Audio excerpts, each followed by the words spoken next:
Today's fit, my new cattle decapitation shirt. How lovely. If you've never heard of Cattle Decapitation, it sounds like a horrible band, but they're actually vegan. I'm not joking. I haven't done this kind of video in a while, and I've really missed doing it, but because I am a mood reader, which I keep saying because it's something I'm kind of wrangling with, I often don't know what kind of books I want to read, but right now, in this moment, I am back on the horror train. All I want to do is read scary stories. So this is what I am planning to read in May, Horror Edition, despite the fact that the first book I'm going to talk about isn't actually horror, but it's the only one and it's really important. Also, in case you're new here and you like horror, I happen to write horror, and you should buy my book, Managing and Other Lies. It's a queer short story collection with some really messed up horror in it, and you can buy it by clicking the link in the description. The first book that I'm planning to read in May is a book that I slept on for a little while because I wasn't really in the mood to read anything like it, but it almost feels right now like I don't have a choice. This is the kind of thing that I need to be reading and talking about and promoting, because this is Stag Dance by Torrey Peters. Torrey Peters is a transgender author. This short story collection was released a few weeks or months ago now, and I finally decided to pick it up because I am a trans person. I am very angry right now. I am struggling with the political journey that our country is taking right now, as well as the US, where Torrey Peters is from. Things are not okay for us right now, and we need support. We need love. We need to share our stories. We need to share and promote our art, and we need to make good art as well, which is why I'm getting back into writing some queer horror stories. And very soon I will be reading and talking about Stag Dance, a collection of 4 short stories written by Torrey Peters, a book with an incredibly stunning cover. Now, Torrey Peters' debut novel released a few years ago, which was Detransition Baby. I read it, I loved it, I talked about it. It's a fantastic novel that really stayed with me. And now it's time to see how she tackles the short story style of writing, because they are really different talents. Writing novels and writing short stories,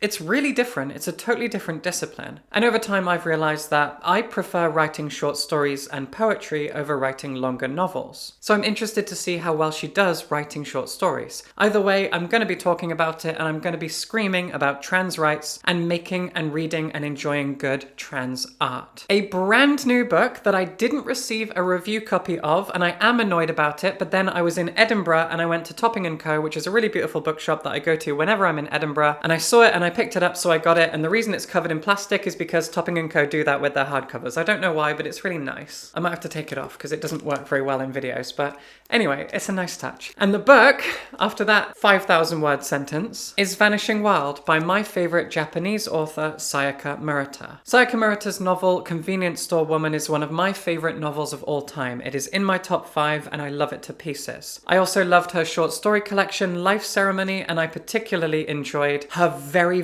unhinged short novel, Earthlings. Well, all of her novels are short. It's one of the great things about so much Japanese fiction. And I don't know if Vanishing Wild is horror, but Earthlings, I would argue, falls into the genre of literary horror. It's kind of a weird thing. Like, it's unsettling and trippy and strange and makes me feel genuinely nauseous when I think about how the book ends, but is it horror? I don't know. And I say that as a veteran horror fan and a horror writer and a huge fan of Sayaka Murata. I don't know if Earthlings is horror or not, but I have Vanishing Wild. I didn't even know it was out. I knew it was coming out in April in the US, but I wasn't paying attention to the UK release date. I don't know why. I live here, but I also, as I said, kind of hoped for a review copy, and I didn't get one. But I will be reading and reviewing and talking about this very soon. And now from this point on, this video is genuinely dedicated exclusively to horror fiction. And I'll prove it by starting with The Exorcist. William Peter Blatty's novel was adapted into a film in the early 70s, and the film The Exorcist is widely regarded as one of the great works of horror cinema. It has a huge legacy, a massive following. People adore that film.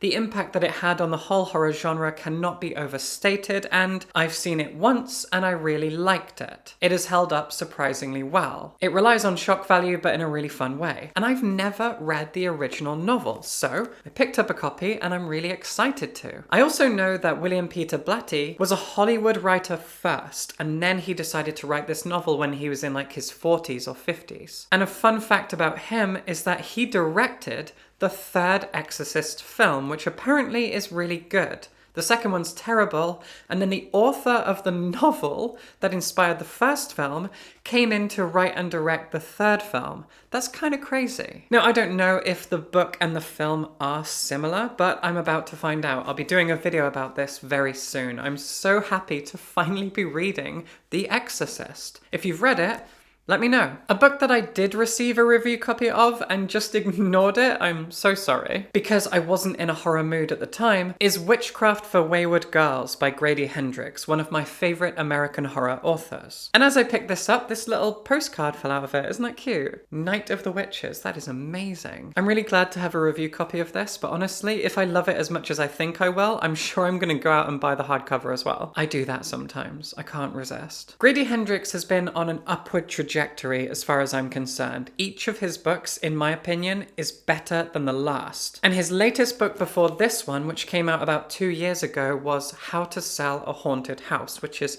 somewhere behind me. I absolutely adored that book. The cover was clever, the whole premise was brilliant, it was 80s schlocky campy. It was so much fun. Now, I haven't read all of his books, but of the ones I've read, there really is this consistent upward trajectory where he's just constantly outdoing himself. So obviously, now that I'm back in a horror mood, I'm so excited to see if this actually is his best book yet. It has had a fantastic reception from those who've read it. It's really blown up and I'm finally getting to it. So I moved house a few months ago, and when I did, I had a new local cafe to check out. And at that cafe, I made a friend. One of the baristas there is a big horror fan, a big queer fiction fan. She read my book and she loved it. And well, she's in the habit of getting rid of her books once she's read them. She likes to pass them on to friends. She's put out a little free library in the corner of the cafe where she works. It's a very sweet thing to do. I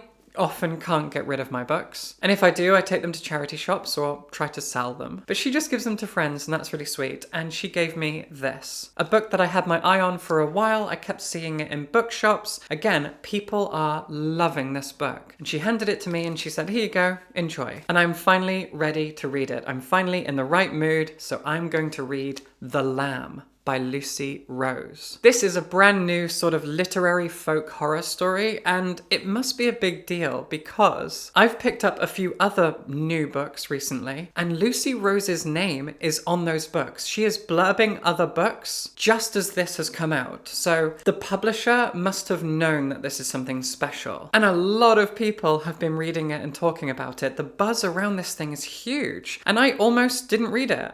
I kept telling myself, be in a horror mood. 2025 is a year of horror fiction. There is so much good, scary stuff coming out. When are you going to be back in the mood to read some f***ed up scary shit? Well, here we are. Here I am. Let's do it. Scary shit. Okay, do you want a little peek behind the curtain? I just had to pause all of this for about an hour while I took my cat to the vet. True story. Where was I? This is a haunted house novel by Josh Malerman. Now, I've never read Josh Malerman, but I know him as the author of Bird Box, a film I enjoyed. It wasn't revolutionary, but it was full of good performances, and it had a really clever central conceit. Now he's written this haunted house story, Incidents Around the House. And honestly, I was talking to some patrons about this on my Discord, which you can join for $1 a month. And we agreed that haunted house stories just kind of hit different. There's something about a good haunted house that is always fun, even if it isn't that good. I never get bored of a haunted house story. And we often talk about books being original and carbon copies of other books and how dead is originality, blah, blah, blah. Oh, this fantasy book is like that fantasy book. Oh, this sci-fi idea is like that sci-fi idea. But haunted house stories, not only do they get a free pass, but I've never even considered the fact that there is a formula. Because I enjoy them so much, I have blinkers on. I don't think about the fact that haunted house stories are pretty rote. I just love a good haunted house. So I'm gonna read this one this month. Next up are two American horror authors whose names I see everywhere. Nat Cassidy and Clay McLeod Chapman. These two names are everywhere in horror. When Nat Cassidy's novel Mary came out, it felt like the whole world stopped. The horror community went ballistic. Apparently, it's wonderful, but there was no UK publication, and so it's really expensive here, and I've never gotten myself a copy. But Nat Cassidy's, I think, third novel, When the Wolf Comes Home, got itself a UK release, and I picked it up because I'm so excited to find out what the hype is around this author. And a few people have likened this to TJ Klune's The Bones Beneath My Skin, but horror. Now, I don't think The Bones Beneath My Skin was very good, so I'm going to call it that, but good. I'm excited to see what it's all about. And Clay McLeod Chapman is the other big name in horror fiction who I just see around everywhere. Any horror novel that I pick up will have been blurbed by him. There'll be a little quote from him somewhere on the front or back of every new horror book that I ever pick up. And every time I look at it and go, who is this guy? Who is Clay McLeod Chapman? I've never heard of him. Then, after coming out of therapy, I treated myself to a little book shopping. I walked into the horror section and I saw this. And I went, oh, that guy. Okay, let's check it out. And this sounds like something very anxiety-inducing. It sounds like a horror satire of where the Western world is going and how 24-hour Fox News cycles, etc., are ripping this world apart. So it's a very, very on-the-nose political horror novel. And it also feels uniquely American, but in a way that everyone can understand. I don't know if I'm looking forward to it, but I think it'll be good. Last week, one of my videos was sponsored by A Box of Stories. And as part of that sponsorship, I was sent a book box to unbox on camera. And inside were 3 horror novels that I was really excited to check out. But I didn't want to get ahead of myself, so I picked 2 of the 3 to talk about here. And I chose them because they're both by minority ethnic authors. The first is Natural Beauty by Ling Ling Huang, which, again, according to some of my patrons, is a really, really clever work of horror fiction. The title and the cover immediately make me think of The Substance, which is one of the best horror movies of the last, decade. And the other book is Where the Dead Brides Gather by Nuzo Ono. Both of these came in the Box of Stories subscription box, and I am eager to check them both out this month in my giant month of horror binge, my return to horror fiction. I've got a lot to talk about, a lot to read, and I'm really, really hoping to have a really good time digging back into some horrible horror fiction. I hope you come along on the journey. I hope you have fun. If you've read any of these, let me know what you think of them. If you've enjoyed this video, you can join my Patreon and support me. Just $1 a month gets you access to my Patreon Discord, and more than that gets you lots of extra things as well, including stories and poetry that I'm writing. There are previews of videos coming up. There are early access videos that are ad-free. There's lots of stuff. Dig around. Help me out. I just had to pay a vet bill. Poor me. Support me on Patreon, please. And subscribe for books.